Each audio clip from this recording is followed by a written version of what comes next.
মই স্বাগতম জনাইছো আমি সকলোৱে গম পাওঁ যে 19th August জুলাই পৰা Upper Assam বিশেষকৈ এটা worst kind unprecedented kind of floods হৈ আছে আৰু আমি latest position updates আজি জনাবলৈ খুজিছো so with your kind permission I'll just give a brief PPT and then we will move to the next step of the program. Thank you.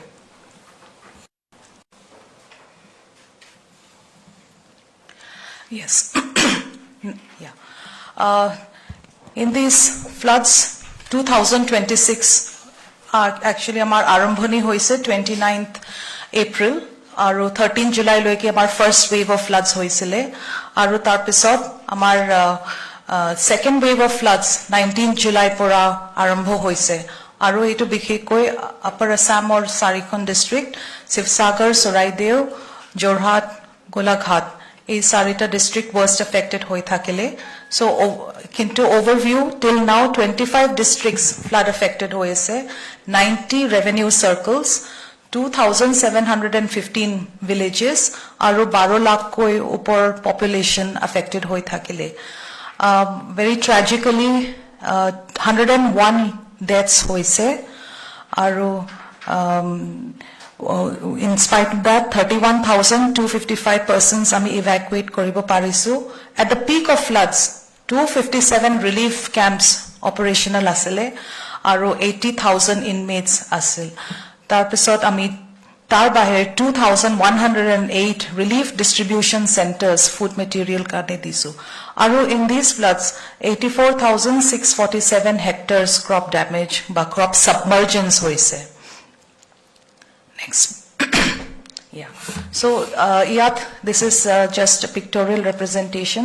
Tolot's relief, ami disu, total milai 48,558 quintals rice, 10,157 quintals dal, 4,007 quintals salt, aru 1,63,549 liter mustard oil, aru tarpaulin 79,534.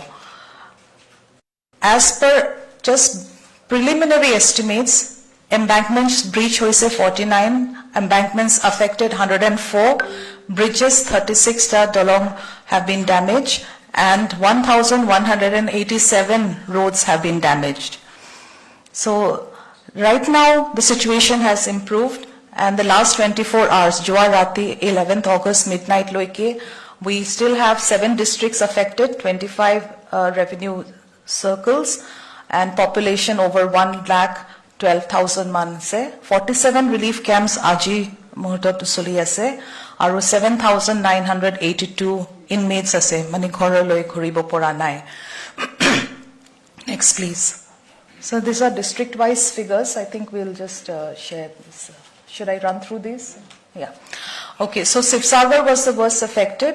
So overall, all 5 revenue circles were affected. Today, 3 are still underwater. 476 villages, 5,74,000 population, 104 relief camps, and 52,858 inmates were there in those relief camps. Relief distribution centers, 721. Ami kholibologya hoise. Sivsagar Zilla alone, only in Sivsagar Zilla, we lost 50 human lives and we could rescue 21,726 persons using all other rescue forces, NDRF, SDRF, Army, our civil defense volunteers, Apta Mitra volunteers, sab involved hoisile. 28,356 hectares submergence asile, aru preliminary estimates 3,804 fully damaged houses. Animals, livestock or jothesto lost hoise, Sivsagar alone more than 2 lakh, including big, small or poultry. Next, please. Next, worst affected asile Soraideo district. At the peak, 3 revenue circles affected, 193 villages, over 2 lakh population, 24 relief camps, and 253 relief distribution centers were operational. Aji Soraideo, kono relief camp nai. Everybody has been able to go back to their homes. In Soraideo, 22 lives were lost. We could rescue 5,698 persons. Aru 18,449 hectares crop area submergence asile. Similarly, 488 fully damaged houses and 23,600 plus animals, livestock loss hoise. Jorhat district at the peak, 5 revenue circles, 304 villages, 1,66,000 population, Aru 39 relief camps, 9,659 inmates logot, Aru 280 relief distribution centers. 9 lives were lost in Jorhat in these floods. Crop area 7,000 plus hectares. Aru full damaged houses 108 asile. Aru 17,000 plus livestock washed away by dead hoise. Golaghatot 6 revenue circles were affected. In the peak time, 254 villages, almost 1 lakh population. 50 relief camps were opened with 6,000 plus inmates and 373 relief distribution centers. Golaghat Zilat, 8 lives were lost and 270 persons were evacuated. Crop area submerged is 3,875 and damaged houses or assessment soli ase. So overall flood impact, what I have just shared. So this is the tabular representation. Next please. Itimodhye ami interim financial assistance families loi disu. Aru iat at the rate of 15,000 per family. Iat 2,500 clothing or karne kapur and then 2,500 for utensils, 3,000 GR livelihood. Jihetu bahut jane nijor কাম-কাজ কৰিব নোৱাৰিলে, they were out of work, so gratuitous relief for livelihood as per Jiramji wage rates দিয়া হৈ গৈছিলে, আৰু 7,000 from state government. The first 3 are from SDRF funds and 7,000 as additional finance assistance by state government. এইটো DBT through the direct transfer কৰা হৈছে. এতিয়াও এই processটো চলি আছে. These numbers have in the meantime increased. So 64,891 have been given this relief assistance and another 31,212 is under process. Next please. Another important step that the state government has taken is the rapid damage assessment under post-disaster need assessment. Iyat ami eta mobile app create korisu. Mobile app what? All the surveyors, mainly teachers, aru government officials, they only field goi that damage for house damage, aru cattle sheds, handloom equipment, aru livestock. As per the norms, it automatically calculate kori diye eta family, eta ghor household kiman loss hoise, kiman items of assistance eligible hoy. He to calculate kori diye and this is submitted. So this process now tarikot hoise 7th August Mananiya Mukhyamantri Modoye Jorhatot orientation aru training launch korisile aru this work is in progress. 960 surveyors are at work in these 4 districts. Next please. So this is the position. Itimodhye 8,325 house damage listed hoise in the app and 6,584 cattle shed. Next please. 7,061 handloom material karne loss hoise to 5,000 ke pai and handloom equipment, the tatkal and other equipment tar karne 6,236 households enekwa loss listed hoise.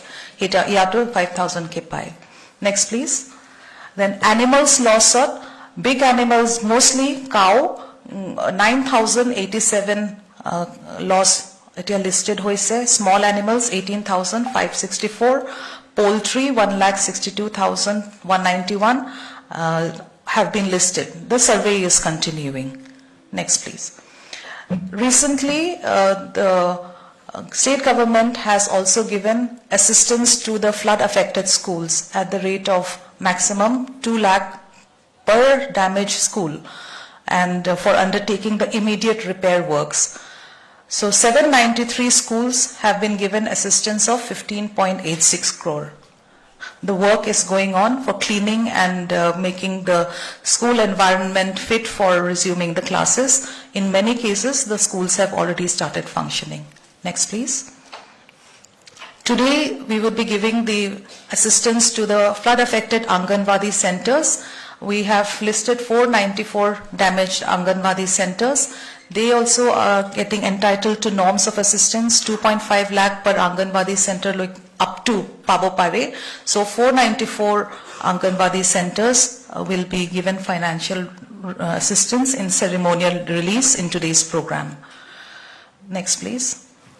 So another important thing is cleaning of debris, dewatering of efforts. Kisuman jagat etia loike pani ase. So yat huge machine water pumps already for dewatering have been installed, and they are facilitating removal of approximately 1.35 lakh liters of water per hour. Sivsagar soli ase, etiao soli ase, aru logote desilting and clearance of silt accumulated stretches of Namdang channel also being undertaken so that efficient drainage hunkale hobo pare. Next, please. Debris cleaning ami hokole dekhisu visuals karon okol pani nohoy, lot of silt and mud and other timber, wood, all these others debris had come with the water. So a cleaning to etia soli ase. Sarkare bikhikoi ERA purpose kane Hivahagar Zilat 5.64 crores already released kori thoise. So these are going on in various public institutions, public health institutions, schools, community institutions, and yat already soli ase. Aru tar agote carcass removal or karneo ami SOP bonai along with veterinary department and PHE ei kam to kora hoi goise. 251 schools out of 540 etia debris removal cleaning hoi goise in Sivsagar. 60 health institutions complete kora hoise aru another 13. Aru rasta ghat pilako bahut jama hoi goisile with the silt and polokhot. So 50 heavy equipment machines have been employed to remove these, and they are at work in the district in Sivsagar. Next, please. This I have also already mentioned about the fund, the ex gratia, the GR that we have released to the districts for food materials. Already for almost 48,000 quintals we have already distributed. Next, please. Lastly, there are certain philanthropic organizations also. We want to acknowledge their response. Etialoki 54 organizations listed in our Astema portal.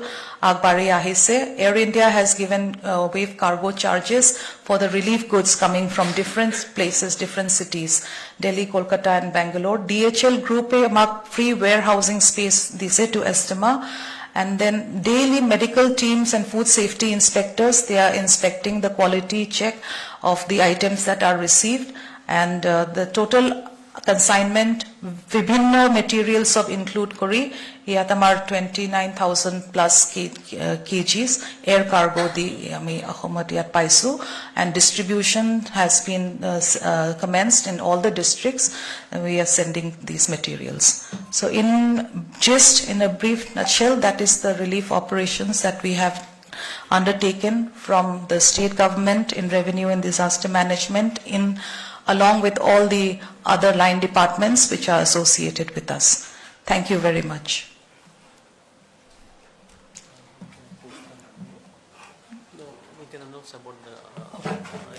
Okay. So we will have a short video before this. For the Anganwadi center. Yes.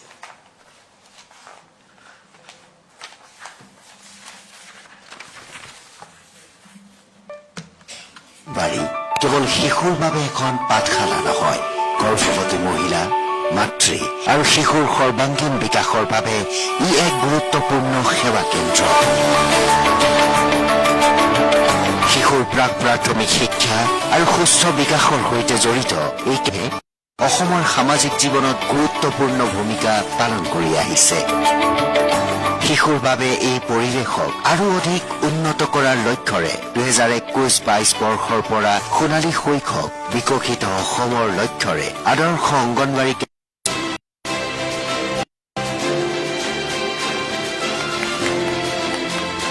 ব্যৱহাৰ কৰি অংগনবাড়ী কেন্দ্ৰবিলাক পুনৰ নিৰ্মাণৰ কাৰণে ব্যৱস্থা গ্ৰহণ কৰিম ধন্যবাদ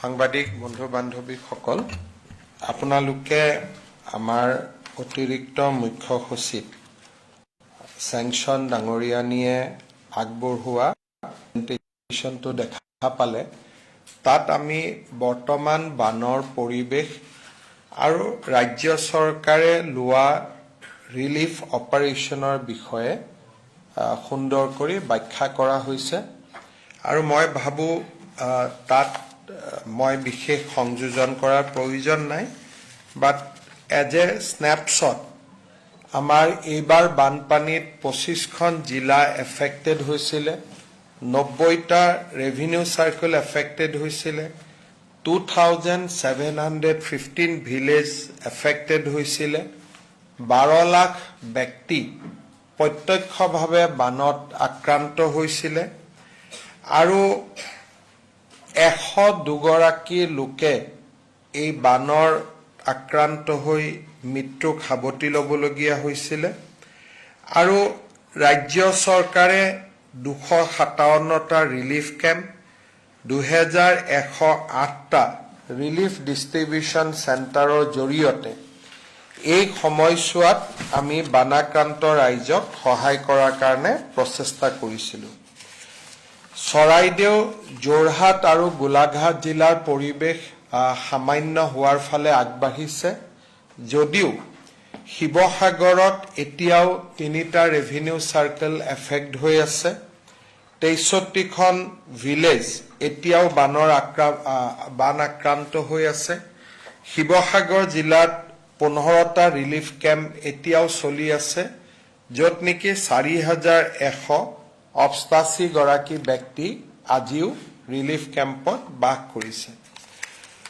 বিভিন্ন সময়ত মই ৰাজ্যৰ জনসাধাৰণক বানৰ সময়ত আমি কেনেকৈ সহায় কৰিম তাৰ বিষয়ে কেইবাটাও ঘোষণা আমি কৰিছিলোঁ আপোনালোকক আমি জনাবলৈ পাই ভাল পাইছো যে ইতিমধ্যে ৰাজ্য চৰকাৰে 793খন স্কুলক মেৰামতিৰ কাৰণে 2 লাখকৈ টকা আগবঢ়াইছিলে 15.86 কোটি টকা আৰু আজি 90% স্কুলত ইতিমধ্যে পাঠদান আৰম্ভ হৈছে মুখ্য শিক্ষা বিভাগে জনোৱা মতে 15 আগষ্টৰ ঠিক পিছতেই আটাইবোৰ স্কুল পাঠ গ্ৰহণৰ বাবে উপযোগী হৈ উঠিব সকলোৱে এই পুঁজিৰ ব্যৱহাৰ আৰম্ভ কৰিছে আৰু বিদ্যালয়সমূহক পাঠদানৰ প্ৰক্ৰিয়া যাতে বাধাগ্ৰস্ত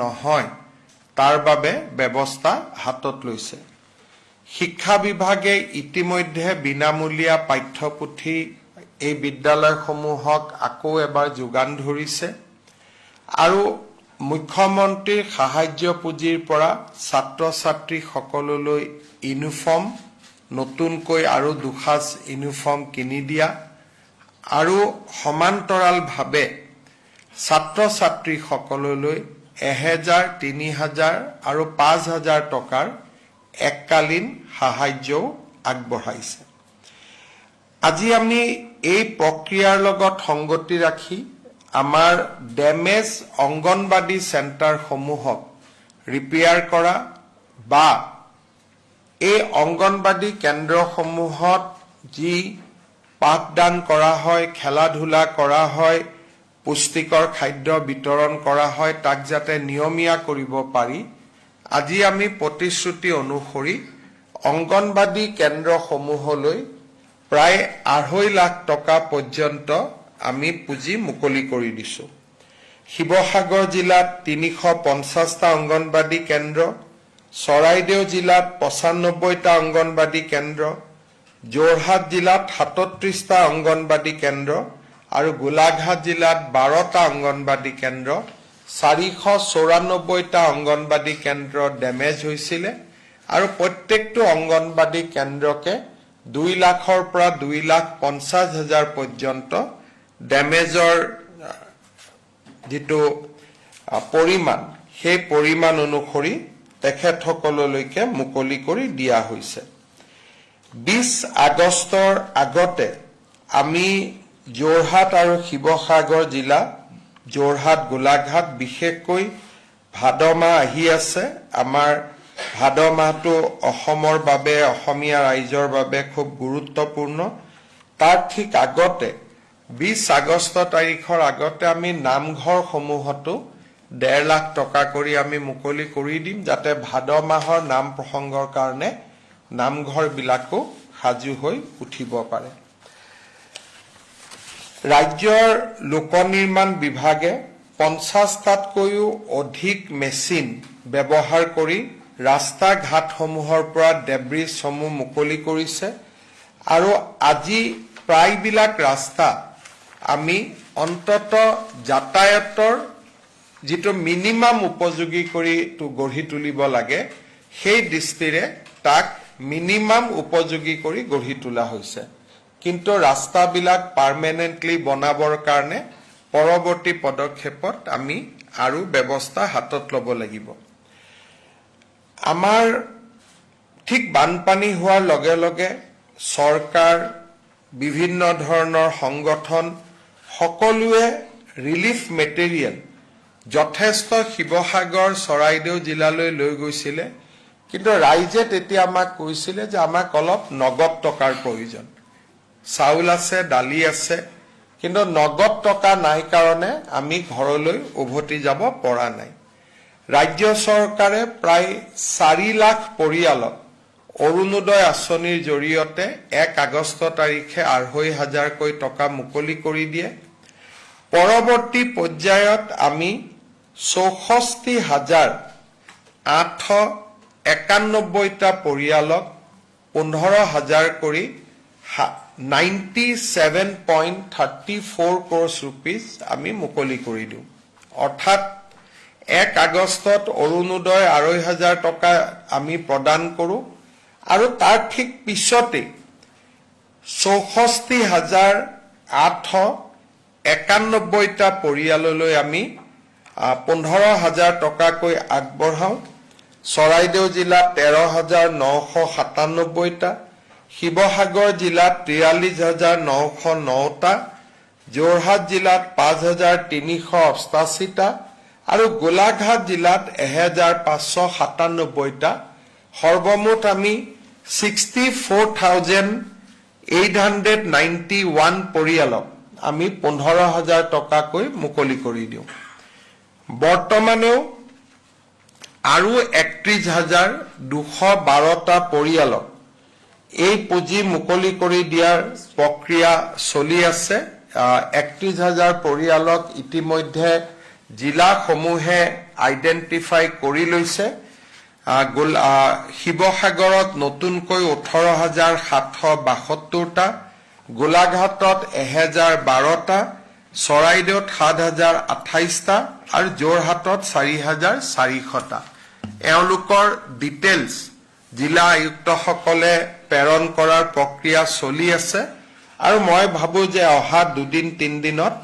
এই 31,212টা পৰিয়ালৰকো বান সাহায্য প্ৰদান কৰাৰ চূড়ান্ত হ'ব অৰ্থাৎ দুইটা যদি আমি লগাও প্ৰায় 1 লাখ পৰিয়ালে এককালীন 15,000 টকা কৰি ৰাজ্য চৰকাৰৰ পৰা লাভ কৰাৰ সম্ভাৱনা আছে ইয়াৰ লগত আমি হাতত লৈছিলো যে আমাৰ যেটো পাৰ্মানেন্ট ড্যামেজ তাক আমি কেনেকৈ ৰাজ্যক সহায় কৰিব পাৰো পাৰ্মানেন্ট ড্যামেজ যি সকলৰ হৈ আছে তেওঁলোকক কেনেকৈ আমি সহায় কৰাৰ কামত আগবাঢ়িব পাৰো আৰু ইয়াৰ কাৰণে আটাইতকৈ প্ৰয়োজন আছিল যে আমি এটা ৰেপিড ড্যামেজ অ্যাসেসমেন্ট অৰ্থাৎ খুব সোনকালে যাতে আমি ৰাইজৰ ড্যামেজ অ্যাসেসমেন্ট কৰিব পাৰো আৰু ৰাইজক আমি ক্ষতিপূৰণ দিব পাৰো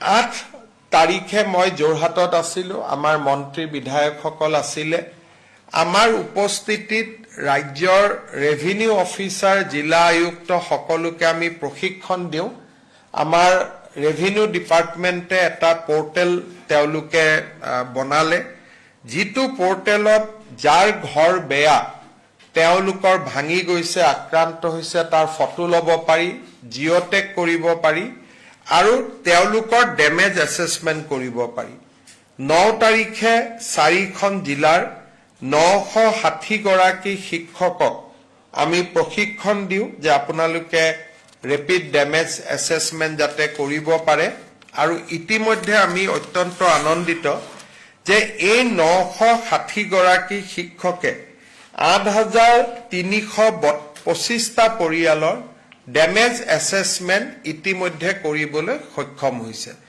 আৰু এই 8,000 পৰিয়ালৰ ডেমেজ এছেছমেণ্ট কৰোঁতে আমি দেখা পাইছো যে প্ৰায় 150 কোটি টকাতকৈ অধিক ইতিমধ্যে ডেমেজ ৰিপৰ্ট আমালৈকে আহিছে আৰু এইটো মাত্ৰ আৰম্ভ হৈছে it will continue up to 38 August তাৰমানে প্ৰায় 50-60 হাজাৰ পৰিয়ালৰ ওচৰলৈকে যাব প্ৰক্ৰিয়া চলি আছে আৰু আমি ইয়াক 30 আগষ্টৰ ভিতৰত ইয়াক আমি শেষ কৰিব কৈছো 30 আগষ্টত ইয়াত শেষ হোৱাৰ পিছত আমি এখন ড্ৰাফট লিষ্ট উলিয়াম যে এইকেইটা পৰিয়ালক আমি ক্ষতিগ্ৰস্ত হৈছে আৰু তেওঁলোকক আমি সহায় দিব খোজো ৰাইজে অভিযোগ কৰিব পাৰিব যে এই পৰিয়ালৰটো পানী উঠাই নাছিল তেওঁলোকে কেনেকৈ টকা পাব বা এই পৰিয়ালৰ পানী উঠিছিলে তেওঁৰ ঘৰত কিয় এছেছমেণ্ট নগ'ল 1 তাৰিখৰ পৰা 10 ছেপ্টেম্বৰলৈকে আমি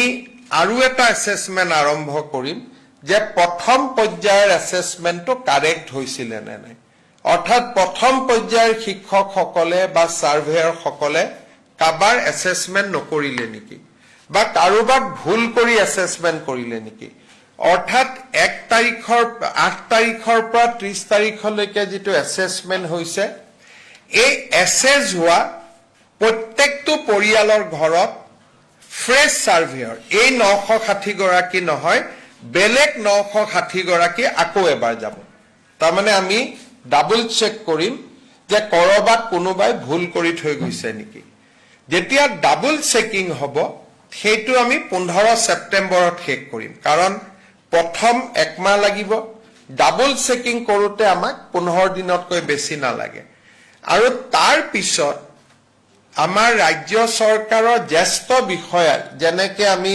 গণোৎসৱ কৰোঁ তেনেকৈ গুৱাহাটীৰ পৰা ডিব্ৰুগড় তিনচুকীয়াৰ পৰা সেই জিলাৰ শিক্ষক নহয় আন জিলাৰ পৰা আৰু ইনভেজিলেটৰ বা ছাৰ্ভেয়াৰ গৈ 10%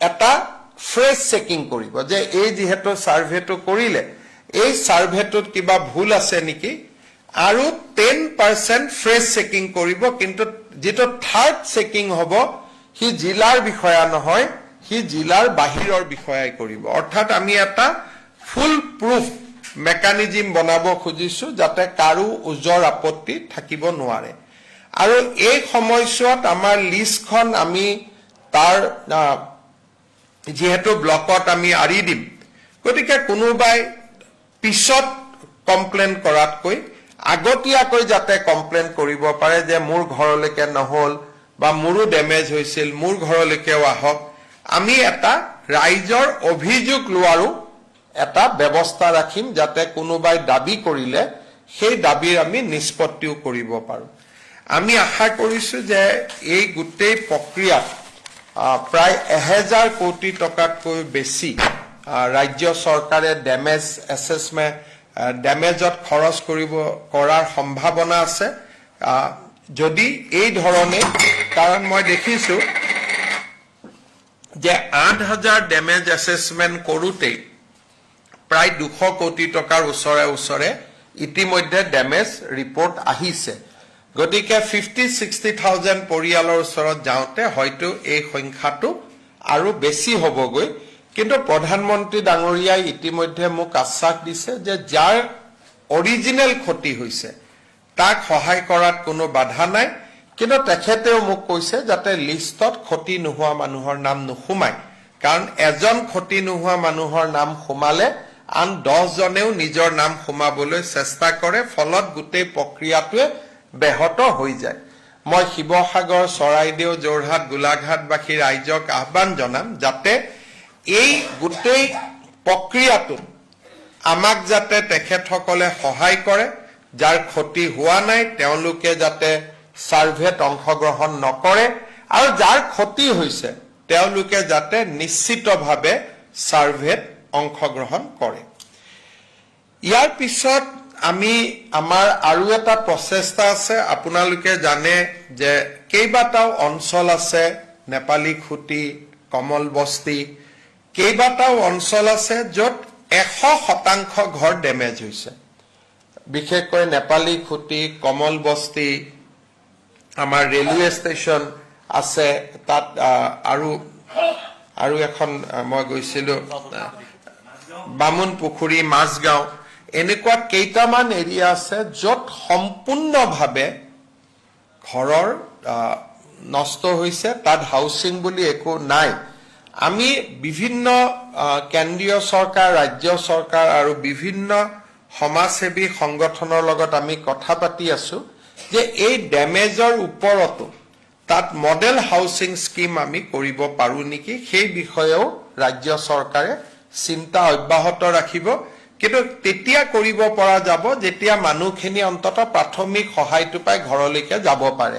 তেতিয়া আমি ভাল কৰি ভৱিষ্যতৰ কাৰণে আমি মডেল হাউচিং তাত কৰাৰ চিন্তা কৰিব পাৰো। ইতিমধ্যে আমাৰ এনেকুৱা কেইবাটাও মডেল হাউচিং কলনী আমি অসমত বনাইছো। বিশেষকৈ নাহৰকটীয়া সমষ্টিত আমি খুব ডাঙৰ মডেল হাউচিং কলনী বনাইছিলো। গতিকে তেনেকুৱা চিন্তাও ৰাজ্য চৰকাৰৰ আছে। ইয়াৰ লগতে আমাৰ কিছুমান ব্যক্তি, বিশেষকৈ সেই অঞ্চলবিলাকত বহুত বেছি গোধন নষ্ট হৈছে। আমি নেশ্যনেল ডায়েৰী ডেভেলপমেণ্ট বোৰ্ডৰ লগতো আলোচনা কৰি আছো যে তাতে আমি নতুন কৰি ৰাইজক গোধন দি মিল্ক প্ৰচেছিং চেণ্টাৰ কৰি সেই অঞ্চলবিলাকক আমি দুগ্ধ উৎপাদনৰ কেন্দ্ৰ হিচাপে নিৰ্মাণ কৰিব পাৰো নেকি। আমি লং টাৰ্ম এটা ৰিলিফ আৰু ৰিহেবিলিটেশ্যনৰ কামতো আমি লাগি আছো। ইয়াৰ উপৰিও দিখৌ নদীৰ কাষত দিখৌ নদীৰ বান ৰোধ কৰাৰ কাৰণে পাৰ্মানেণ্ট ব্যৱস্থা, শিৱসাগৰৰ পাণবেচাৰ দৰে অঞ্চলৰ যিটো সদায় প্ৰত্যেক বছৰে বানপানী হয়, সেই বানপানীক কি ধৰণে আমি প্ৰতিৰোধ কৰিব পাৰো, পাৰ্মানেণ্ট সলিউশ্যনৰ কাৰণেও ৰাজ্য চৰকাৰে ইতিমধ্যে সমান্তৰালভাৱে কামত আগবাঢ়িছে। ইয়াৰ ভিতৰত আপোনালোকে জানে যে জেৰেঙা পথাৰৰ দৰে অঞ্চলত পানী সদায়ে জমা হৈ থাকিছিলে। আমি গৈ দেখিছিলো যে বিভিন্ন সময়ত আমাৰ জনসাধাৰণৰ বিস্ফোৰণৰ কাৰণে হওক বা প্ৰাকৃতিক কাৰণতে হওক বহুত নদী উপনদীৰ স্বাভাৱিক গতিপথবোৰ বন্ধ হোৱাৰ কাৰণেও বানপানীৰ পিছতো ৱাটাৰ লগিঙৰ সমস্যাটো বহুত দিনলৈ থাকি যায়। যোৱা কেইটামান দিনত আমি নামদাং নৈৰ স্বাভাৱিক গতিপথ ঘূৰাই অনাৰ বাবে চেষ্টা কৰিছিলো আৰু ইয়াৰ ফলত জেৰেঙা পথাৰত পানী দ্ৰুত গতিত কমাও আমি লক্ষ্য কৰিছো। গতিকে আমি শিৱসাগৰ আৰু চৰাইদেউ জিলাৰ যিবিলাক নদী উপনদী স্বাভাৱিক কাৰণত বন্ধ হৈ গৈছে, চেনেলবিলাক বন্ধ হৈ গৈছে, তাকো আমি কেনেকৈ ৰিজুভিনেট কৰিব পাৰো তাৰো আমি এটা দীৰ্ঘকালীন প্ৰচেষ্টা আমি হাতত ল'ম। আজি মই আপোনালোকৰ জৰিয়তে ৰাইজক আশ্বাস দিব খোজো যে এইবাৰ বানপানীত মৃত ব্যক্তিসকলকো আমি আন বছৰত 4 লাখ টকাকৈ আগবঢ়াওঁ পৰিয়ালক। এইবাৰ আমি 9 লাখ টকাকৈ আগবঢ়াইছো। গোটেই অসমতে অকল শিৱসাগৰ চৰাইদেউ বুলি নহয়, প্ৰতিগৰাকী ব্যক্তিকে আমি সহায় কৰাৰ চেষ্টা কৰিছো। অৰ্থাৎ চৰকাৰে প্ৰণালীবদ্ধভাৱে বান আক্ৰান্ত ৰাইজক সহায় কৰাৰ কাৰণে প্ৰচেষ্টা অব্যাহত ৰাখিছে। আমি সকলোৰে সহযোগিতা বিচাৰিম আৰু মই আশা কৰো যে সকলোৰে প্ৰচেষ্টাত আমি লং টাৰ্ম ৰিলিফ, অকল শৰ্ট টাৰ্ম নহয়, আমি লং টাৰ্ম ৰিলিফ ৰিহেবিলিটেশ্যনৰ কাৰণেও আমি যি ব্যৱস্থা লৈছো তাত আমি এটা সহায় পাব পাৰোঁ। আন এটা আপডেট হৈছে যে এইবাৰ ৰাইজৰ সহায় সহযোগিতা বিভিন্ন NGO, বিভিন্ন ব্যক্তি, বিভিন্নজনে বিভিন্ন ধৰণে শিৱসাগৰ চৰাইদেউত গৈ ৰাইজক সহায় কৰিছে আৰু সমান্তৰালভাৱে এইবাৰ অভাৱনীয়ভাৱে কেতিয়াও মই দেখা নাছিলোঁ অভাৱনীয়ভাৱে মুখ্যমন্ত্ৰীৰ সাহায্য পুঁজিটো ৰাইজে বৰঙণি আগবঢ়াইছে। এই পৰ্যন্ত অকল মাইক্ৰ ডনেশ্যনে 26,267 জন ব্যক্তি আগবঢ়াইছে 10 টকা 5 টকা 100 টকা যোনে যেনেকে পাৰে। মই অকল মাইক্ৰ ডনেশ্যন কৈছো। মাইক্ৰ ডনেশ্যনে এতিয়ালৈকে 26,000 ৰাইজে আগবঢ়াইছে। অকল অসমৰে নহয় ভাৰতৰ বিভিন্ন জাগাৰ পৰা এই মাইক্ৰ ডনেশ্যনো আহিছে আৰু ইতিমধ্যে মুখ্যমন্ত্ৰী সাহায্য পুঁজিতে অভাৱনীয় সংখ্যা যে 142 কোটি টকা এই মুহূৰ্তলৈকে জমা হৈছে আৰু বহুত প্ৰায় 900 ব্যক্তিয়ে মোৰ সময় বিচাৰিছে যে আমি দান বৰঙণি আগবঢ়াব খোজো, মুখ্যমন্ত্ৰী আমাক অলপ সময় দিয়ক। মই নাজানো যে কিমানখিনিক মই নিজে লগ কৰিব পাৰিম, কিন্তু প্ৰথমবাৰ এনে অদ্ভুত এটা উৎসাহ ৰাইজৰ মাজত দেখা দিছে যিটো এটা পজিটিভ বুলি আমি ক'ব পাৰোঁ। মুখ্যমন্ত্ৰীৰ সাহায্য পুঁজিৰ এই ধনো আমি মডেল হাউচিং কলনী নিৰ্মাণৰ ক্ষেত্ৰত ব্যৱহাৰ কৰিম, সেই ধৰণে আমি চিন্তা কৰি থৈছো আৰু এই গোটেই আঁচনিবিলাকত য'ত য'ত চৰকাৰৰ নীতি নিয়মে ঢুকি নাপায় তাত আমি CM ৰিলিফ ফাণ্ডৰ পৰা আৰু য'ত চৰকাৰৰ নীতি নিয়মে ঢুকি পায় তাত চৰকাৰৰ পৰা এই দুইটা ফাণ্ডক আমি একেলগ কৰি আমি এই পুনৰ সাহায্য অভিযানত আমি নামি পৰিছো আৰু আমি আগবাঢ়ি যাম। 15 তাৰিখৰ পিছত আমি ইতিমধ্যে আৰু এটা কামত নামিছো যে অসমৰ বানপানীৰ বিভীষিকা আচলতে তাক আমি বানপানী পাৰ হৈ যোৱাৰ পিছত আলোচনা নকৰো। এইবাৰ আমি বহুতবিলাক ভিডিঅ' আমি কেপচাৰ কৰি থৈছিলো যাতে এই বিভীষিকা আমি বিমল ওপৰত আমি ৰাষ্ট্ৰীয় পৰ্যায়তো আমি দেখাব পাৰো যাতে অসমৰ বানৰ আমি ৰাষ্ট্ৰীয় সমাধান বিচাৰিব পাৰো। সেইকাৰণে এইবাৰ আমি বহুত কেইটা ডকুমেণ্টেশ্যন কৰিছো অসমৰ বানপানীৰ ৰাষ্ট্ৰীয় সমাধান বিচাৰি।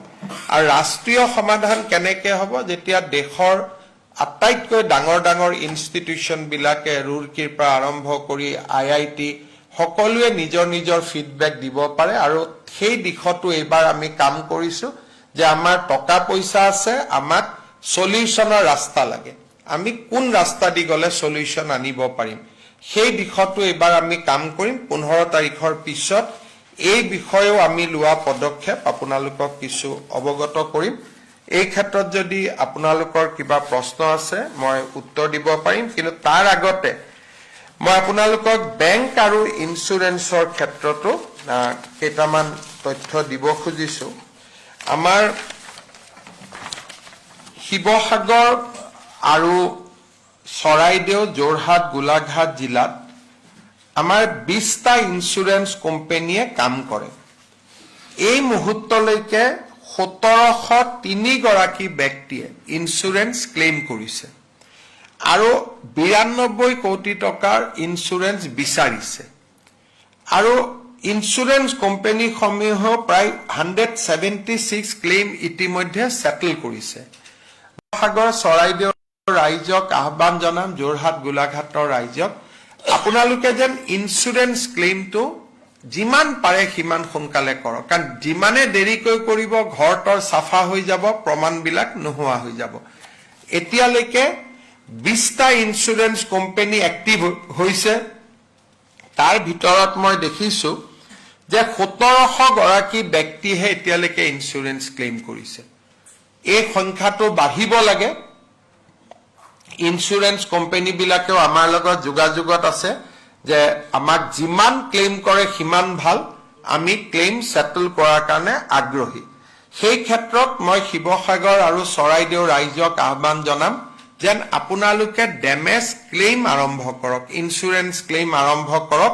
মই আকৌ এবাৰ কৈছো যে এতিয়ালৈকে 1703 গৰাকী ব্যক্তিয়েহে এই আবেদন আগবঢ়াইছে।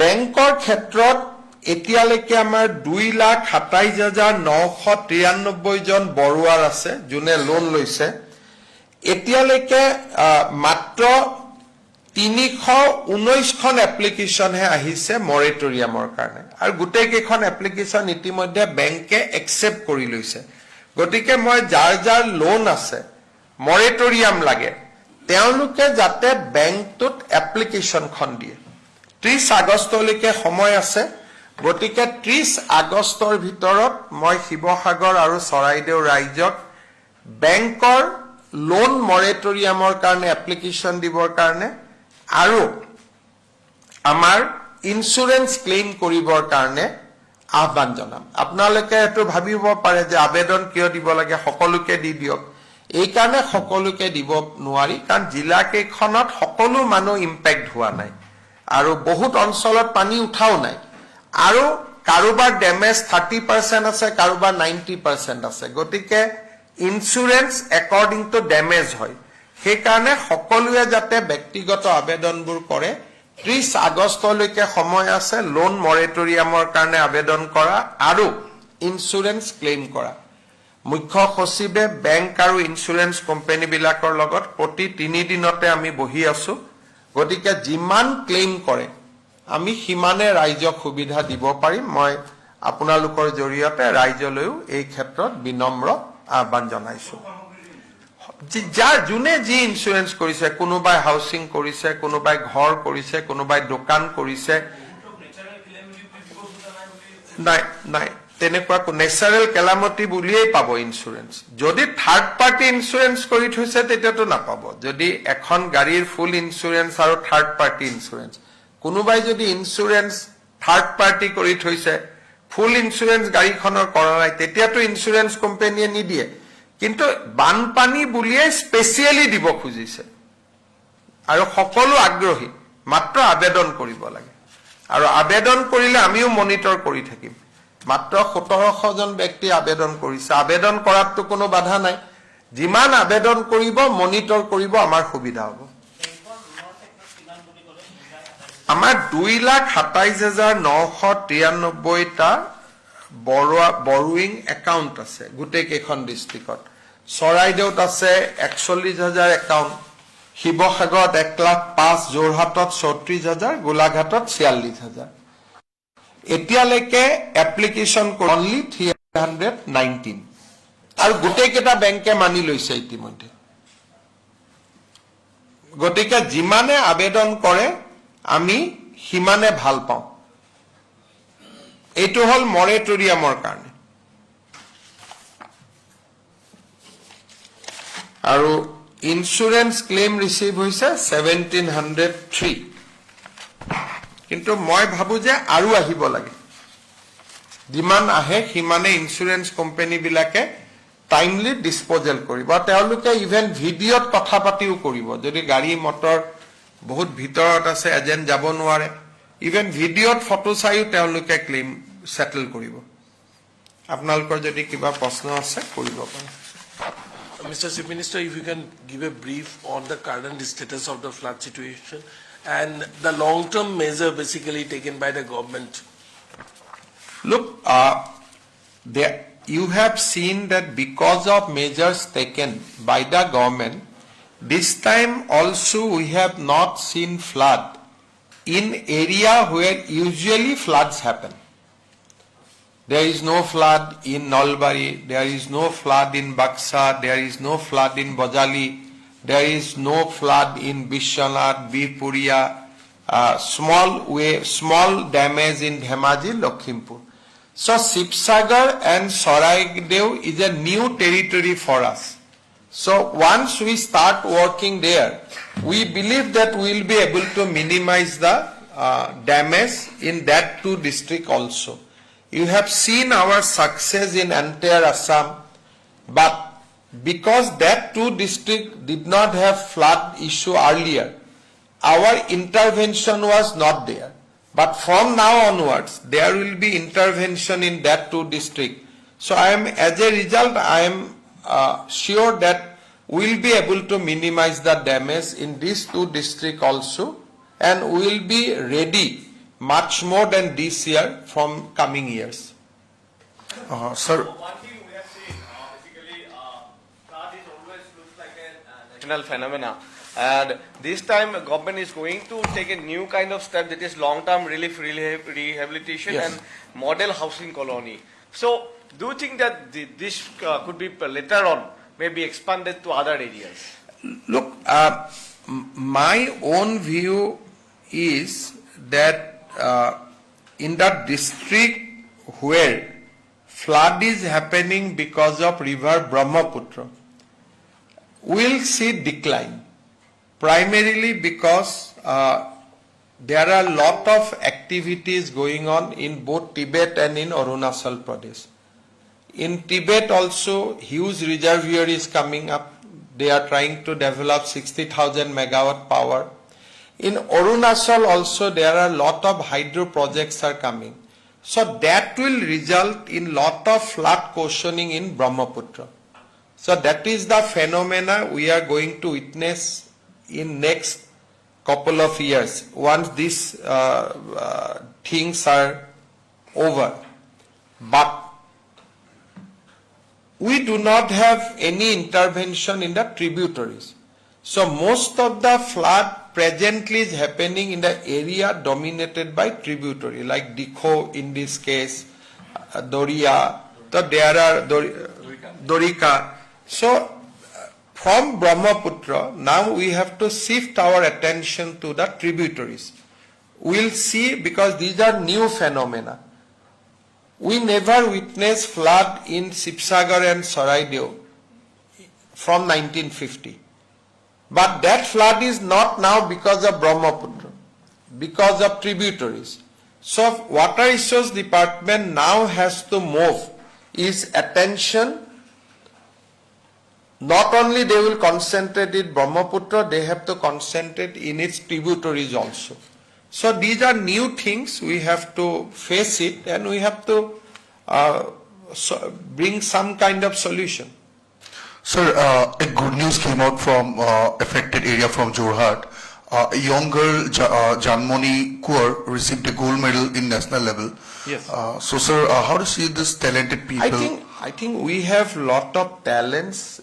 Particularly, you have seen that flood has happened in Sibsagar, Saraideo, Golaghat, Jorhat. Even Lovelina, Nayanmani, they are from Golaghat district only. So that 4 district is a big catchment area for talent, be it education, be it sports, be it culture. Because Assamese civilization, a huge journey was started from those areas. So I think we have lot of talent in that 4 district, and we know it also. As I told you, we are discussing Janmani, but even Lovelina, Nayanmani, Bhogeshwar Boru, everybody is from that 4 district. So that is a huge catchment area for talent, and we will continue to pursue. Sir আপুনি যেতিয়া নেপালী খুঁটিত গৈছিল আপুনি তাত গাৰ্ডৱালৰ কথা কৈছিল আৰু টেঙা হোলাটো গৈছে টেঙা হোলাটো গাৰ্ডৱাল হয়তো আপোনাক ৰিকুৱেষ্ট কৰিছে সেই প্ৰচেছটো আপুনি কি চিন্তা কৰিছে ৰাইজে গাৰ্ডৱাল বুলি কৈছে মই ৰাইজক সেইটো সময়ত ক'বই লাগিব যে কৰি দিম বুলি কিন্তু এইটো এটা বৈজ্ঞানিক সমাধান লাগিব গাৰ্ডৱাল লাগিব বা আন কিবা ব্যৱস্থা লাগিব গতিকে এতিয়া ৱাটাৰ ৰিসোৰ্স ডিপাৰ্টমেন্ট তাত যাব যিয়ে সলিউশন দৰকাৰ গাৰ্ডৱাল বুলিটো এনেকে এখন ওয়াল বনালে তো পানী ৰখাব নোৱাৰিব তাত ফ্লাড প্ৰটেকশন আৰু বহুত মেজাৰ্স লাগিব so we are ready to do it গতিকে আমি কৰিম এই সেপ্টেম্বৰ অক্টোবৰ পানীটো শুকালে আমি টিম বিলাকক পঠিয়াম যে কেনেকে জাগাবিলাকত ভৱিষ্যতে এনেকুৱা পানী নামি আহিলে আমি বচাব পাৰো এই গাৰ্ডৱালখন আমি আগতে দিছিলো তেতিয়া আমি মাটি লব নোৱাৰিলো আমি বহুত চেষ্টা কৰিছিলো তাত তেতিয়া আমি মাটি লব নোৱাৰিলো সেই কাৰণে সেই প্ৰজেক্টটো নহল গৈ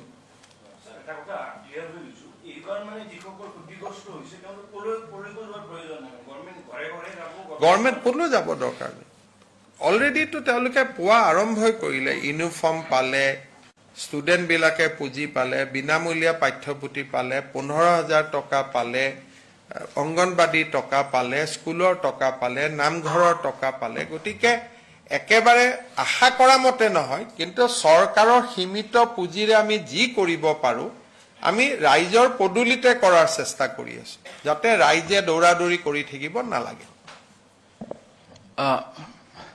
আপুনি উল্লেখ কৰিছিলে 8,000 পৰিয়ালৰ এছেছমেণ্ট কৰোঁতে প্ৰায় 150-200 কোটি টকাৰ প্ৰয়োজন হ'ব বুলি গম পোৱা গৈছে এতিয়া প্ৰায় 1 লাখ পৰিয়াল নিশ্চয় হ'ব এই গোটেই পুঁজিখিনি কেনেকৈ কি কৰা হ'ব কেন্দ্ৰীয় চৰকাৰে আমাক সহায় কৰিব প্ৰধানমন্ত্ৰী ডাঙৰীয়াই মোক কৈছে যে তহঁতি ভালকৈ এছেছমেণ্ট কৰ যি পুঁজি লাগে চেণ্ট্ৰেল গভৰ্ণমেণ্টে দিব গতিকে পুঁজিৰ কোনো অসুবিধা ৰাজ্য চৰকাৰে সন্মুখীন নহয় খালি প্ৰধানমন্ত্ৰী ডাঙৰীয়াই এটাই কৈছে যে যাৰ হোৱা নাই তেওঁলোকৰ নাম আহিব নালাগে সেইকাৰণে 3টা লেয়াৰত চেকিং কৰিব দিছে প্ৰথম এটা সাৰ্ভে হল সেকেন্ড সাৰ্ভে হল থাৰ্ড সাৰ্ভে হল আৰু পোৰ্টেলটো তেখেতসকলে আমাক দিছিলে যে পোৰ্টেলত কৰ ফটাফট হৈ যাব গতিকে আমাৰ টাৰ্গেট আছে যে পূজাৰ আগতে আমি যাতে মানুহক সহায় কৰিব পাৰো আৰু সেন্ট্ৰেল গভৰ্ণমেণ্টে যেনেকে হওক আমাক হাত খুলি সহায় কৰিব বাট উইদিন দা নৰ্মছ যেটো আমাৰ পিডিএন নৰ্মছ আছে এছডিএম নৰ্মছ আছে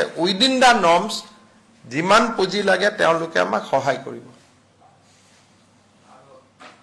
টাকা ডেমেজ হৈছে তাতো সেন্ট্ৰেল গভৰ্ণমেণ্ট আমাক কিমান ওলাই এছেছমেণ্ট ওলাইছে মই এতিয়ালৈকে আমি এছেছমেণ্ট কৰিব তাত পৰা নাই কাৰণ এটা সম্ভৱো নহয় কিন্তু যিখন ৱালৰ কথা কৈ আছে গাৰ্ড ৱাল অকল সেইখন বনাব গলে 150 কোটি টকা লাগিব কিন্তু আমিতো হাৰি নাযাওঁ যি আছে আমি কৰি লম আমি দুইখন জিলাকে আমি নতুন ৰূপত সজাই তুলিম গতিকে লগত মই আৰু এটা কথা ক'ব পাহৰিলো এই বানপানীৰ সুবিধা লৈ প্ৰায় দেশত 72 ইউটিউবাৰে ফান্ড ৰেইজ কৰিছিলে 72 ইউটিউবাৰ হেজ ৰেইজ ফান্ড গতিকে আমি তাতো নজৰ ৰাখিছো যেনেকে সমৰ গগৈৰ দৰে সকলোৱে খুব ভাল কৰি খৰচ কৰিছে কিন্তু ৰাজ্যৰ বাহিৰৰ কিছুমান ইউটিউবাৰেও ফান্ড কালেকশ্যন কৰিছিলে গতিকে সেই ফান্ডবিলাক শিৱসাগৰ চৰাইদেউত আহি পাইছে নে নাই সেই পাৰ্টটো আমি চাম যিসকলে খৰচ কৰিছে ভাল কৰি তেওঁলোকক আমি খুব ধুনীয়া অসম চৰকাৰে অভিনন্দন জনাই তেওঁলোকক পত্ৰও লিখিব কিন্তু যিসকলে পুঁজি কালেক্ট কৰি ফ্লাডত জমা দিয়া নাই তেওঁলোকৰ প্ৰতিও আমি নিশ্চিতভাৱে নজৰ ৰাখিব লাগিব এতিয়ালৈকে আমি 72 একাউণ্টছ আইডেন্টিফাই কৰিছো যোনে নেকি ডিউৰিং দা ফ্লাড টকা কালেক্ট কৰিছে কিন্তু তাৰ ভিতৰত মই আকৌ কৈছো যে বহুতে ইতিমধ্যে সহায় আৰম্ভ কৰিছে কিন্তু যিসকলে কৰা নাই কাৰণ অকল অসমৰ ইউটিউবাৰ নহয় গোটেই দেশৰ বিভিন্ন ষ্টেটৰ ইউটিউবাৰেও ইয়াত টকা কালেক্ট কৰিছে আৰু কিছুমানে এনে কৈ দিছে যে আমি 2 কোটি দিলো 50 লাখ দিলো গতিকে আমি তেওঁলোকক সুধিম যে আপোনালোকে একচুয়ালি কোট কিমান দিলে যাতে ৰিপিটেশন নহয় তেওঁলোকেও দিলে গভৰ্ণমেণ্টেও দিলে ৰিপিটেশন হ'ব গতিকে যাতে ৰিপিটেশন নহয় আমি তাৰ বাবেও নজৰ ৰাখিব লাগিব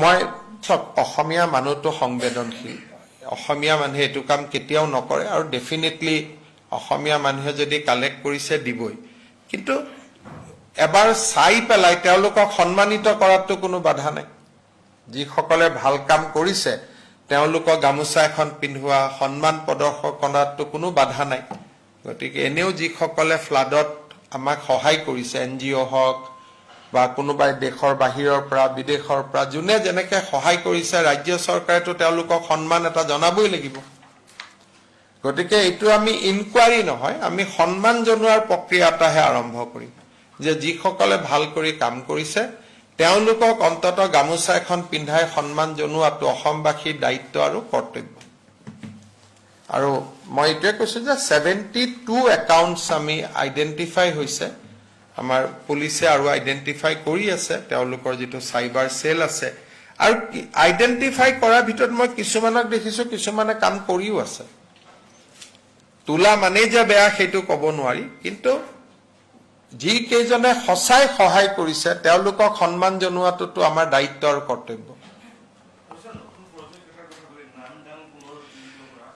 যোৱা আপোনালোকে জানে যে জেৰেঙাৰ পানীখিনি ওলাই যোৱা লিংকটো আছিলে নামদাং নদী ৰূপহী পথাৰ এতিয়া নামদাংখন বন্ধ হৈ গৈছিলে বিভিন্ন জায়গাত যোৱা 10 দিন ধৰি আমাৰ মন্ত্ৰী বিমল বৰা ডাঙৰীয়াই দিনে ৰাতিয়ে পৰিশ্ৰম কৰি নামদাং নদীটোক অলপ হলেও পাম্পিং কৰি এটা ব্যৱস্থালৈকে নিব পাৰিছে বিমল বৰা ডাঙৰীয়াৰ আগ্ৰহ যে যিখিনি ৰাইজে লগ লাগি কৰিলে ইয়াৰ পিছত যদি চৰকাৰে কামখিনি কৰিব পাৰে খুব ভাল কৰি চেনেল মেচিন ড্ৰেজাৰ লগাই তেতিয়ালে জেৰেঙা আৰু উপহি পথাৰৰ পানী জমা হৈ নাথাকিব গতিকে এইটো এটা ভাল কাম হল আপোনালোকে জানে ৰুদ্ৰসিংহই নামদাং হিল খাকো বনাইছিলে নামদাং নদীখন একেবাৰে বহুত পুৰণা না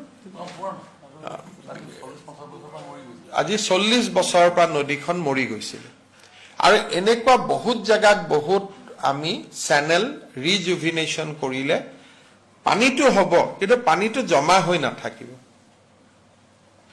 স্যাৰ আৰু এটা কথা এড কৰিব বিচাৰিছো যে আৰবান ফ্লাডৰ ক্ষেত্ৰত বিশেষকৈ গুৱাহাটীত কেইবাটাও অঞ্চল খুব কম বৰষুণতে বহুত পানী হোৱা দেখা গৈছে কিবা ব্যৱস্থা গ্ৰহণৰ ইয়াৰ ক্ষেত্ৰত মই আগতে কৈছো যে দিছপুৰৰ আশে-পাশে যিকেইটা অঞ্চলত পানী জমা হয় তাৰ গোটেই সমস্যাটো হল মেঘালয়ৰ পৰা অহা দ্ৰুতগতিত পানী সুপ্ৰিম কোৰ্টে এখন কমিটি কৰিছিল আৰু সুপ্ৰিম কোৰ্টৰ কমিটিখনে ইতিমধ্যে তেওঁলোকে এটা প্ৰতিবেদন দিছে যে জোৰাবাটত এখন ৰিজাৰ্ভ ফৰেষ্ট আছিল সেই ৰিজাৰ্ভ ফৰেষ্টখন তাত নোহোৱা কৰি দিয়া হল এখন বননিকে ধ্বংস কৰি পেলোৱা হল আৰু এতিয়া তাৰ পৰা যিটো পানীৰ ঢল নামি আহে তাক ৰখাৰ কাৰণে কাৰো হাততে একো উপায় নাথাকে কাৰণ আপোনালোকে তীব্ৰ বৰষুণৰ সময়ত চাব অভাৱনীয় পানী নামি আহে তাক মানে কোনো উপায় নাথাকে গতিকে আমি সমাধানটো মেঘালয়তে আনিব লাগিব সেই ফৰেষ্টখন আমি সামহাও ৰিক্লেম কৰিব লাগিব তাৰ কাৰণে সুপ্ৰিম কোৰ্টত ইতিমধ্যে গোচৰটো চলি আছে এতিয়া আমি এখন পিটিশন দিম যাতে সোনকালে কৰিব পাৰে তাৰ উপৰিও আমি ৰাইজে কেতিয়াবা কয় যে ইয়াতে ড্ৰেইনেজ কৰিব লাগে ইয়াতে পাম্পিং কৰিব লাগে প্ৰত্যেকবাৰ বানপানী হোৱাৰ পিছতে বান বিধ্বস্ত অঞ্চলত আমি একটা প্ল্যান কৰো সেইকাৰণে ধৰক এইবাৰে আপোনালোকে দেখিছিল যে প্ৰথম যেতিয়া পানী হল মালিগাঁও আটাইতকৈ বেছি পানী হৈছিল মালিগাঁও অভাৰব্ৰিজৰ তলত যেতিয়া আমি অলপ চেষ্টা কৰিলো যে পানী কিয় হয় তেতিয়া আমি দেখা পালো গোটেই মালিগাঁওৰ দোকান পোহাৰ সকলোৱে সেই ড্ৰেইনটোতে গোটেই বস্তুখিনি পেলায় তেতিয়া ৰাইজক আমি লগত ললো ৰাইজক কলো যে আপোনালোকে পেলালেতো আপোনালোকে কষ্ট পাব আমি সাফা কৰা আৰম্ভ কৰিলো ৰাইজেও সহযোগিতা কৰিলে যোৱা দুটা বৰষুণত মালিগাঁওখনত পানী হোৱা নাই গতিকে কিছুমান লোকেল সলিউশন আছে সকলো অকল মেঘালয়ক দুখ দিলেও নহব আমাৰো লোকেল সলিউশন কিছুমান লাগিব গতিকে আমি গুৱাহাটীৰ বানপানীৰ সৈতেতো সকলো যুঁজিয়ে থাকে আৰু যুঁজিম আমি যিমান পাৰো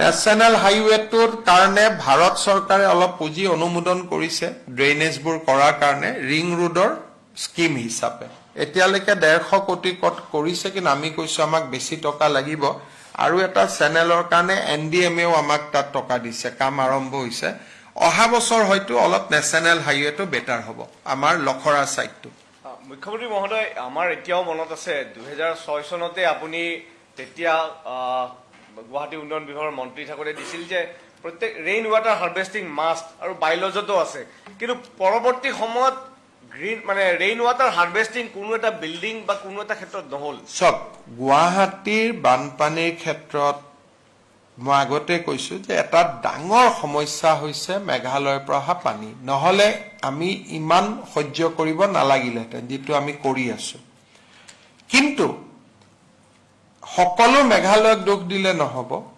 আমাৰ নিজৰো বহুত কৰণীয় আছে ইভেন আমাৰ টাউন এণ্ড কাণ্ট্ৰিজ প্লেনিং বা পিডব্লিউডি আমি যিবিলাক ড্ৰেইন বনাও কেতিয়াবা ড্ৰেইন বিলাকত পানী যোৱাৰ পৰিৱৰ্তে উল্টাই সিহঁতি পানী বেকফায়াৰ হে কৰে চৰকাৰৰ ভুলটো ক'ব লাগিব যে চৰকাৰৰ ভুল বহুত জায়গাত আছে কন্ট্ৰাক্টৰ সকলে যেতিয়া ড্ৰেইন বনায় ইঞ্জিনিয়াৰ সকলে নাচাই কাৰণে ড্ৰেইন বিলাক এফেক্টিভ নহয় ফাইনেলি আমি এইটো চাব লাগিব যে ড্ৰেইনৰ পৰা উদ্ধাৰ হোৱা মেটেৰিয়েল বিলাক সেইবিলাকটো চৰকাৰে জমা নকৰে তাতে গতিকে গুৱাহাটীৰ আৰ্টিফিচিয়েল ফ্লাড নোহোৱা কৰিবৰ কাৰণে এটা সিভিক আন্দোলনৰ প্ৰয়োজন আছে যে ৰেইন হাৰ্ভেষ্টিং কৰক, ড্ৰেইনত আমি বস্তু নেপেলাওঁ, আমি মানে it should B A movement, কাৰণ ইয়াত বহুত কমপ্লেক্স প্ৰব্লেম। সৰু জেগা এখনত ইমান মানুহ বাস কৰে, চাৰিওফালে পাহাৰ। আপোনালোকে চাওক, নগালেণ্ড পাহাৰৰ পৰা পানী আহি শিৱসাগৰ চৰাইদেউত কি অৱস্থা কৰিলে। গোটেইটো গুৱাহাটীখন পাহাৰেই ঘেৰি ৰাখিছে, গতিকে পানীটো নামি আহে। ফৰেষ্ট কাভাৰো কমি কমি গৈ আছে, তাকোতো আমি দেখা পাই আছো। কিন্তু কাক ক'ত কেনেকে আপুনি নিজৰ অন্তৰৰ পৰা নাহিলে চৰকাৰেতো বহুত কাম কৰিব নোৱাৰে। সেইকাৰণে চক তেখেতক তেওঁ হিচাপ কৰিলে কি কৰিব? তেওঁ 20,000 মান ৰাইজৰ দলৰ মানুহৰ নাম দি দিব, ক'ব এওঁবিলাকে মোক 10 টকা 15 টকা 20 টকাকৈ দিছে বুলি। গতিকে তেওঁ নিজ গুণেৰে মহিয়ান এগৰাকী ব্যক্তি, গতিকে তেওঁ নিজৰ কাম কৰি থাকক, তাত আমি ইণ্টাৰফেয়াৰ কৰিব নালাগে। কাৰণ আপোনালোকে দেখুৱালে তেওঁ চুইমিং কৰিছে, আপোনালোকে MLA চুইমিং কৰিছে। তেতিয়া ময়ে সুধিলো তেওঁক, ভাই চুইমিংটো কিয় কৰিছিল? তেতিয়া মোক ক'লে যে মোক ঢাকা মাৰি দিছিলে। কিন্তু সেইটোকে আমাৰ ইয়াত ৰিল চলি গ'ল যে বিধায়কে সাঁতুৰি সাঁতুৰি মানুহক উদ্ধাৰ কৰি আছে। তেওঁ মোক নিজে ক'লে যে মোক ধাক্কা মাৰি দিলে, মই পৰি গলো। আৰু সিদিনাখন পানী কিমান জুখিবৰ কাৰণেও তেওঁ এটা সাঁতুৰিছে। গতিকে তেওঁ নিজৰ ভাগে আৰু নিজৰ সমষ্টিৰ ৰাইজক সহায় কৰাৰ চেষ্টা কৰিছে, তাত বেয়া পোৱাটো কোনো কথা নাই। তেওঁ কাৰোবাক মই দেখি আছো যে মই 2,000 দিলো, 3,000 দিলো, আৰু 50 লাখ দিলে 1,000 দিব পাৰিম। নিজৰ মতে চেষ্টা কৰিছে আৰু দিয়াটোতো হয়, কাৰোবাক দিছে। গতিকে আমি কোনো বানপানীৰ সময়ত আমি কোনো ৰাজনীতি আনিব খোজা নাই। তেওঁ য'তে গৈছে, হাগ্ৰামা মহিলাও গৈছে, অখিল গগৈকে লগ কৰিছে, ময়ো গৈছো, অখিল গগৈক লগত লৈছো, নাজিৰাত গৈছো, ময়ূৰ বৰগোহাঁইক লগত লৈছো। কিন্তু শিৱসাগৰত যোৱা 19 তাৰিখৰ পৰা বিমল বৰা কনষ্টেণ্টলি আছে, কালিহে আহিছে। গতিকে আমি কোনো মানুহৰ লগত এইটো সময়ত ৰাজনীতি কৰিব খোজা নাই। আৰু অখিল গগৈওতো কষ্ট নকৰা বুলি মই নকওঁ, ডেফিনেটলি কষ্ট কৰি আছে আৰু সকলোৱে কৰি আছে। গতিকে ইয়াত আৰু পলিটিক্স আনিব নালাগে। সিদিনা পাণ বেচাত যাওঁতে আপুনি পাণ বেচাৰ পানীটোৰ সমস্যা সমাধানৰ কথা আপুনি মানুহখিনিক কৈছিল। বিমল বৰা ডাঙৰীয়া তাত যথেষ্ট লাগি আছে, নিশাও তেওঁ তালৈ গৈছে। বিমল বৰাই মোক জনাইছে যে তাত এটা IIT গুৱাহাটীয়ে 45 কোটি টকাৰ এটা প্ৰকল্প বনাই দিছিলে, কিন্তু তাত ভৰলুৰ দৰে চুইচ গেট আদি লগাব লাগিব। খুব এটা মানে এনুৱেল ৰেকাৰিঙেৰে সৈতে কৰিবলগীয়া কাম। মই আগত দেখা নাছিলো। এতিয়া ONGCৰ পাম্পেৰে বিমল বৰা ডাঙৰীয়াই চেষ্টা কৰি পেলাই 1 লাখ লিটাৰ ওলাই গৈ আছে পাৰ মিনিটত। কিন্তু পাৰ্মানেণ্ট সলিউচনৰ কাৰণে তাত ভৰলুৰ দৰে চুইচ গেট এণ্ড পাম্প লগাব লাগিব। গতিকে বানপানীৰ পিছত এদিন মই যাম, কাৰণ সিদিনাখনতো ৰাইজক সহানুভূতিৰ কাৰণে গৈছো, বা ৰাইজৰ লগত যে আমি এক হৈ আছো তাক দেখুৱাবৰ কাৰণে গৈছো। কিন্তু ছেপ্টেম্বৰ মানত মই আৰু এবাৰ গৈ ইঞ্জিনিয়াৰসকলৰ লগত গৈ মই নিজেও লাগিম। আৰু মই ভাবো যে জলসম্পদ মন্ত্ৰী এইবাৰ শিৱসাগৰ, গতিকে স্কিমবিলাক হৈ যাব।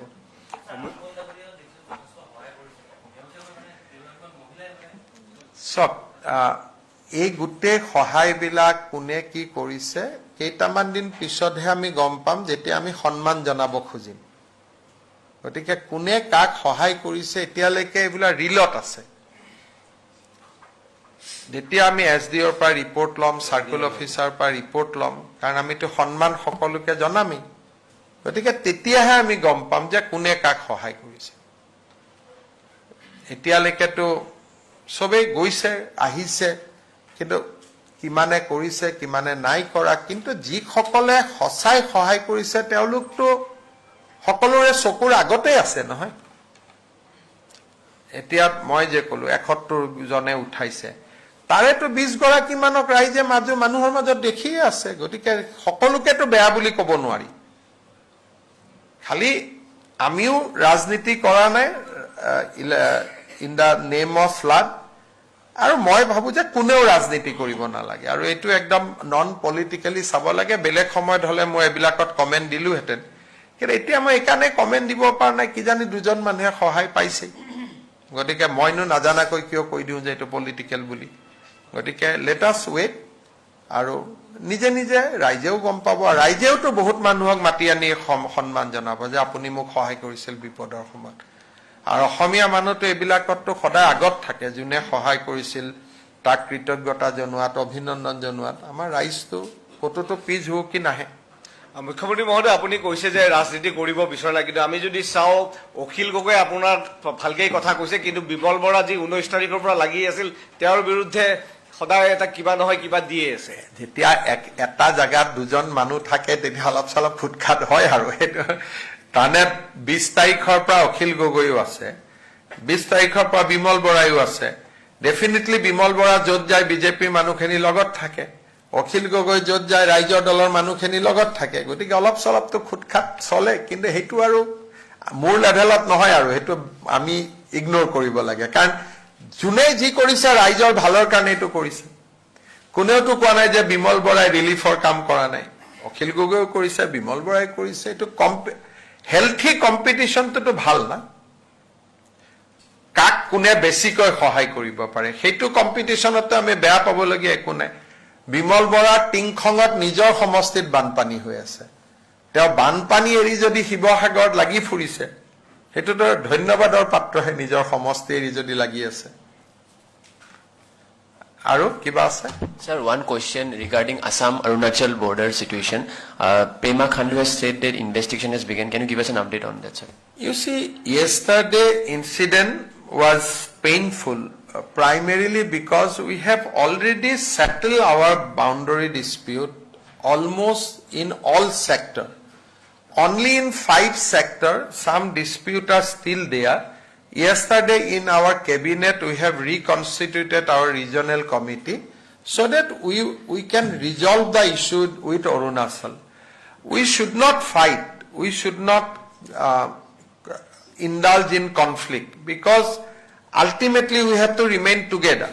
So I request Honorable Chief Minister of Arunachal that you must order an inquiry. You must find out the culprit and you should punish. Sir, additionally, Arunachal in Prahangot, that sir. case itself, sir, TMPK has imposed an economic blockade on Arunachal Pradesh. You see, the missing and Adis are like two brothers. I think they will discuss and they will withdraw. Today, the blockade has been given by missing brothers and sisters. Against whom? Against the Adi, who are there from the same lineage. Today in morning, Ranush Pegu and Pema Khanduji both has talked, and I think solution will emerge during that day.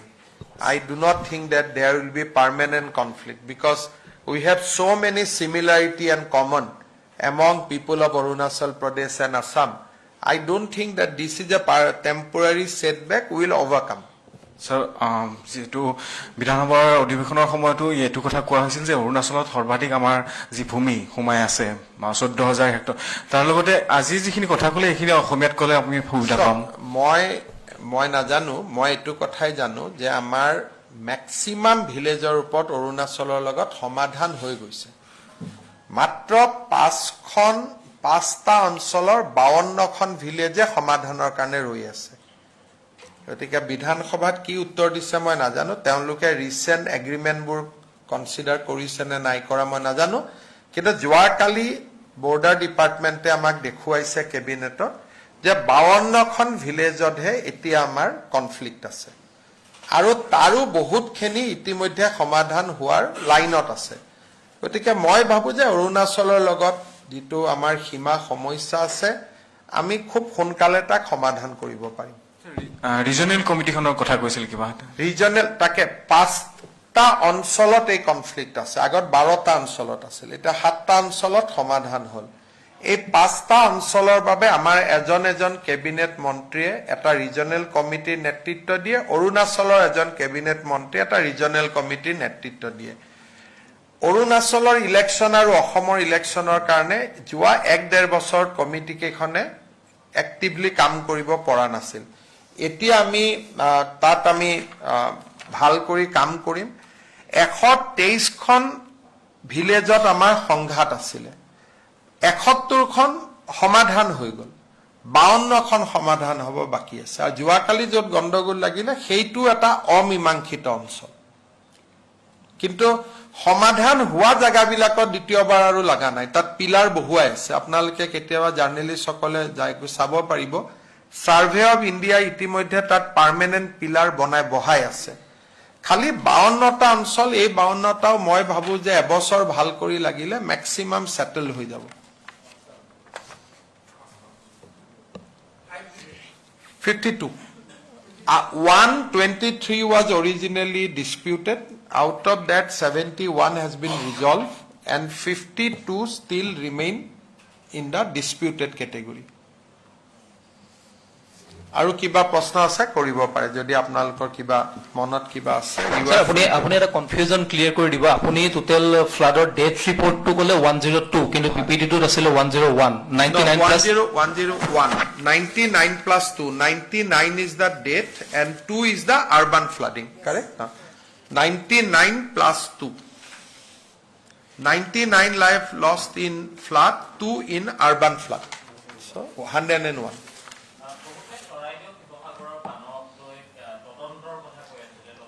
বানক লৈ তদন্ত হয় মই নাজানো তদন্ত কৰাটো আপত্তি নাই যদি কোনোবাই কিন্তু বানক লৈ কি তদন্ত হ'ব কাৰণ লৈতো তদন্ত নহয় কাৰণবিলাক ইউনিভাৰ্চিটি বা শিক্ষানুষ্ঠানে ষ্টাডি কৰে ইয়াত সিবিআই ইডিৰ কি তদন্ত হ'ব তদন্তটো ক্ৰিমিনেল একচনত হয় আৰু এনেকুৱা ঘটনাত ষ্টাডি হয় অধ্যয়ন হয় যে কিয় বানপানী হ'ল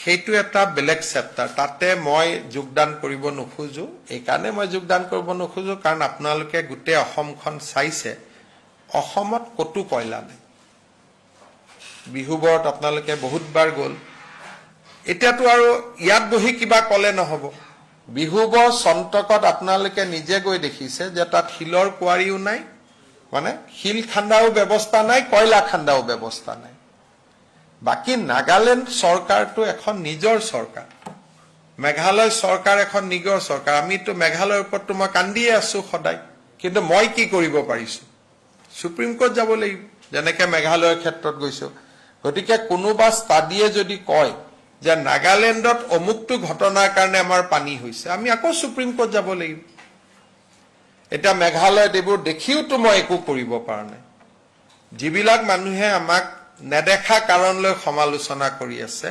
ইউএসটিএম তো দেখা কাৰণ এটা সন্মুখতে আছে কিন্তু সেই মানুহবিলাকেতো আকৌ ইউএসটিএমক গালি নাপাৰে তাৰ মানে আমি সব পলিটিক্যালি চাও নহয় এটা মেঘালয়ত কাৰণে গুৱাহাটীত পানী হৈছে মইতো একো কৰিব পৰা নাই জানিও কাৰণ মই অসমৰহে মুখ্যমন্ত্ৰী মইতো মেঘালয়ৰ মুখ্যমন্ত্ৰী নহয় গতিকে মই সংবিধানৰ ৰাস্তা দি গৈছো সুপ্ৰিম কোৰ্টক পিটিশন দিছো যে এইটো সলভ কৰক যদি ষ্টাডিয়ে কয় যে নাগালেণ্ডৰ অমুক ঘটনাৰ কাৰণে আমাৰ পানী হৈছে আমি হয় নাগালেণ্ডৰ মুখ্যমন্ত্ৰীক লিখিম নহলে নাগালেণ্ডৰ কাৰণে সুপ্ৰিম কোৰ্টত যাম কিন্তু আমাৰ ইয়াত ইমান বিজ্ঞানী আছে যে আইআইটি ৰুৰকি এবিলাকলৈকে নৰখে নিজে নিজে এটা ডিক্লেয়াৰ কৰি দিয়ে যে সিকলি পিন্ধা সেইনৰ কাৰণে বানপানী হল এতিয়া হিমান ইজিলিটো মুখ্যমন্ত্ৰী এজনে ক'ব নোৱাৰে না যেতিয়া মুখ্যমন্ত্ৰী এজনে কম কালিয়ে ৰিঅ সাহেবে মোক চিঠি লিখিব যে আপুনি যে এইটো কথা ক'লে মোক তথ্য দিয়ক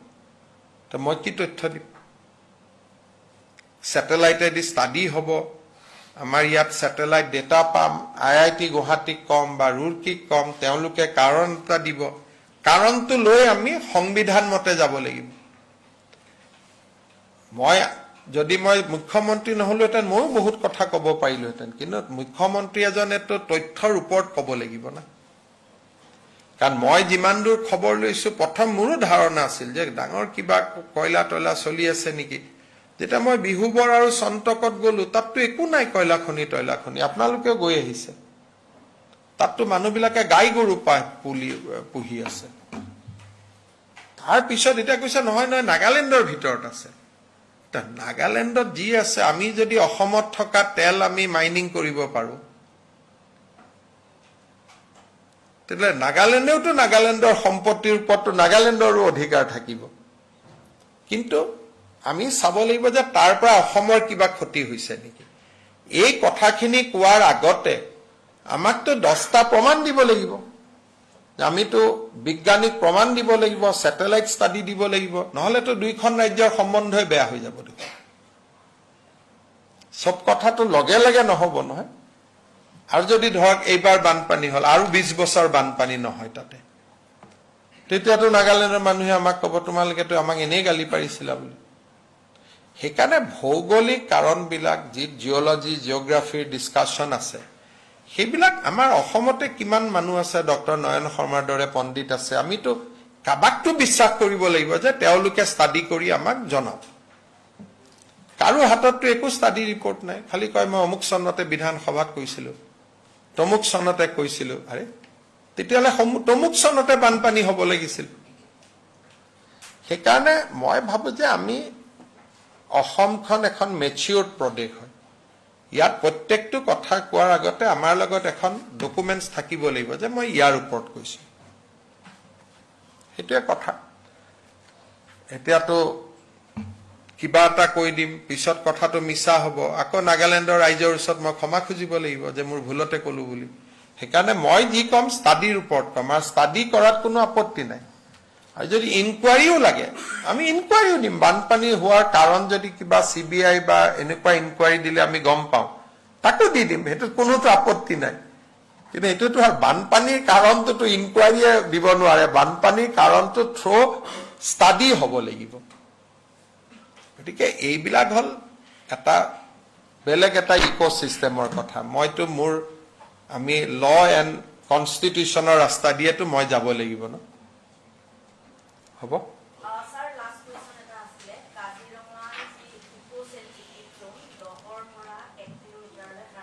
এইটো কোনেও হ্ৰাস কৰা নাই, সুপ্ৰিম কোৰ্টে কৈছে যে ইকো সেন্সিটিভ জোন 1 কিলোমিটাৰতে থাকিব, হ্ৰাস কৰা কথা নহয়, কিলোমিটাৰটোৱে সিমান। যেতিয়ালৈকে ষ্টেটে ইকো সেন্সিটিভ জোনটো বনাই নিদিয়ে তেতিয়ালৈকে 10 কিলোমিটাৰ থাকিব। দ্য মোমেণ্ট ষ্টেটে এইটো বনাই দিব then it will reduce to 1 kilometre. যদি 10 কিলোমিটাৰ আমি কাজিৰঙাৰ চাৰিওফালৰ পৰা ৰাখিব যাওঁ তেতিয়াতো কলিয়াবৰ, ডবকা, জখলা বন্ধা, বোকাখাট চব চেজ হৈ যাব দেখোন। গতিকে বহুত ব্যক্তি আছে কিবা এটা শুনিলে নতুনকৈ আৰম্ভ কৰি দিয়ে। সুপ্ৰিম কোৰ্টৰ অৰ্ডাৰ চাব লাগে। সুপ্ৰিম কোৰ্টে কৈছে যে এটা ৱাইল্ড লাইফ চেঞ্চুৰীৰ পৰা ইকো সেন্সিটিভ জোন নৰ্মেলি 1 কিলোমিটাৰ হ'ব, আৰু যদি কৰবাত প্ৰয়োজন হয় দে কেন গো আপ টু 3 কিলোমিটাৰ। সেইকাৰণে আমাৰ ফৰেষ্ট ডিপাৰ্টমেণ্টে বনাই পেলাই আমি চেণ্ট্ৰেল গভৰ্ণমেণ্টক দিম, চেণ্ট্ৰেল গভৰ্ণমেণ্টে নেশ্যনেল ৱাইল্ড লাইফ ইনষ্টিটিউটক দিব, ঘূৰি আহিব। কেইদিনমান আগতে দীপৰ বিলৰ ইকো সেন্সিটিভ জোন বনাই দিলে 1 কিলোমিটাৰ। গতিকে 1 কিলোমিটাৰটোৱে নৰ্মছ। 10 কিলোমিটাৰ পৃথিৱীত কোনো ৱাইল্ড লাইফ চেঞ্চুৰীত ইকো সেন্সিটিভ জোন নাই। কিন্তু যেতিয়ালৈকে চৰকাৰে নবনায় ইকো সেন্সিটিভ জোন তেতিয়ালৈকে সুপ্ৰিম কোৰ্টে কৈছে যে আপোনালোকে যদি নবনায় ইট উইল বি 10 কিলোমিটাৰ। গতিকে এইটো লৈ পেলাই কোনো বিতৰ্ক নাই, এইটো as per supreme court judgement মই কথা কৈ আছো, জাজমেণ্টটো পঢ়ি ললেও হ'ব। Honorable Chief Minister, a question last.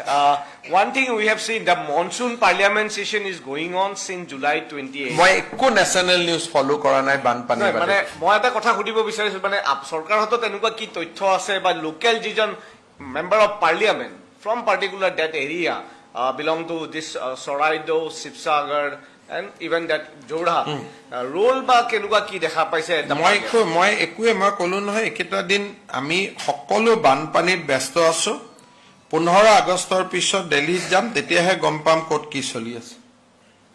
এতিয়ালৈকে মই বানপানীৰ বাহিৰত একো চোৱাও নাই, আৰু চালেও মানুহে বেয়া পালেহেঁতেন যে অসমত বানপানী হৈ আছে, এওঁ আকৌ দিল্লীৰ কথা কৈ আছে। গতিকে মই জাষ্ট 15-20 তাৰিখৰ পিছত স্বাভাৱিক অৱস্থা ঘূৰি আহিব, তেতিয়া দিল্লীৰ কথা অলপ নলেজত ৰাখিম। আৰু আমাৰ MP সকলেতো যেতিয়াই বন্ধ পাইছে বানপানীতে আহি আছে, গতিকে তেওঁলোকৰ লগত মই বানপানীৰ বাদে বেলেগ কথা পাতা নাই আৰু একেটা দিন। But কিছুমান MP from Assam, they are raising a lot of questions regarding Manipur, some other states. But we have seen the silent. This at least few days we should not do politics. এতিয়া আৰু মই ইটোৰ কথা কম, তেওঁ কালি এটা স্পষ্টীকৰণ দিব, পৰহি মই দিম।